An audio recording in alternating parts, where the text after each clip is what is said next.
لکھا ہے امیر المومنین حضرت سیدنا عمر بن خطاب رضی اللہ تعالیٰ عنہ، آپ کی خدمت میں ایک باپ اور بیٹا ہے۔ تو آپ کو پتہ ہے جی باپ بیٹے کی شکل ملتی ہے، کسی کی زیادہ ملتی ہے، کسی کی تھوڑی ملتی ہے، کئی جگہ ایسے بھی دیکھنے کو ملتا ہے کہ بالکل ہو بخو ایک جیسے، جس کو فوٹو کاپی کہہ لیں ہم۔ وہاں بھی کچھ ایسی صورتحال تھی، صرف اتنا تھا کہ بیٹا جوان تھا، داڑھی کالی تھی، باپ بوڑھا ہو چکا تھا، جھریاں آ گئی تھی، داڑھی سفید ہو چکی تھی، شکل ایک۔ یہاں تک کہ امیر المومنین حضرت سیدنا عمر بن خطاب رضی اللہ تعالیٰ عنہ بھی حیران ہوئے بغیر نہیں رہ سکے۔ آپ نے فرمایا میں نے بڑے باپ بیٹا دیکھے ہیں، لیکن جتنی مشابہت تم دونوں کی ہے میں نے نہیں دیکھا۔ وہ بیٹا آگے سے عرض کرتا ہے، باپ عرض کرتا ہے حضور اگر آپ اس بچے کا قصہ سنیں گے تو آپ کی حیرانگی میں اور اضافہ ہوگا۔ آپ فرماتے میں نے کہا سنا۔ وہ عرض کرتا ہے امیر المومنین میں ایک تاجر ہوں اور میری بیوی حاملہ تھی، ٹھیک ہے، تو بس کچھ مال تیار ہو چکا تھا، اگر نہ لے کے نکلتا تو مال ضائع ہو جاتا، نقصان ہوتا بڑا، اس لیے مجھے نکلنا پڑ گیا۔ تو جب میں نکلنے لگا نا تو اس کی ماں اور میری بیوی مجھے دروازے تک چھوڑنے گئی اور دروازے پہ کھڑے ہو کے مجھے پوچھتی ہے آپ تو جا رہے ہیں، تو آپ کی یہ جو اولاد دنیا میں آنے والی ہے اس کو کس کے حوالے کر کے جا رہے ہیں؟ تو اس کرتا ہے امیر المومنین میں نے دروازے پہ کھڑے ہو کے کہا میں اس کو حوالے کرتا ہوں اللہ کے،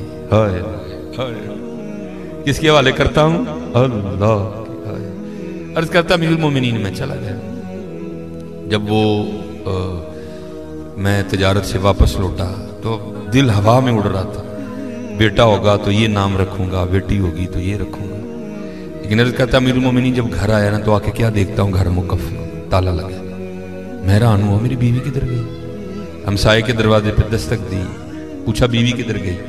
انہوں نے کہا وہ جب ولادت کا وقت قریب آیا نا تو تیری بیوی درد ذے کی شدت کو برداشت نہیں کر سکی اور ولادت سے پہلے تیری بیوی کا انتقال ہو گیا، تو ہم نے اس کو دفنا دیا۔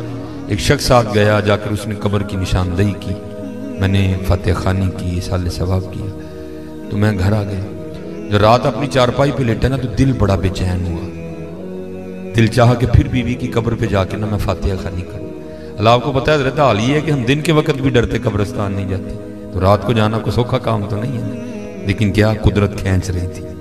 عرض کرتا امیر المومنین میں رات کو اپنی بیوی کی قبر پہ چلا گیا۔ جب گیا نا جا کے کیا دیکھتا ہوں قبر سے شعلہ روشن ہے، آگ نکل رہی ہے۔ میں بڑا حیران ہوا، یہ تو بڑی صوم و صلات کی پابند تھی، اس کی قبر میں آگ کیوں لگ گئی؟ ارادہ کیا قبر کھول کے دیکھوں گا۔ میں نے قبر کھولی، قبر میں اترا تو کیا دیکھتا ہوں بیوی کا مردہ وجود پڑا ہے اور یہ بچہ اس کے ساتھ کھیل رہا ہے۔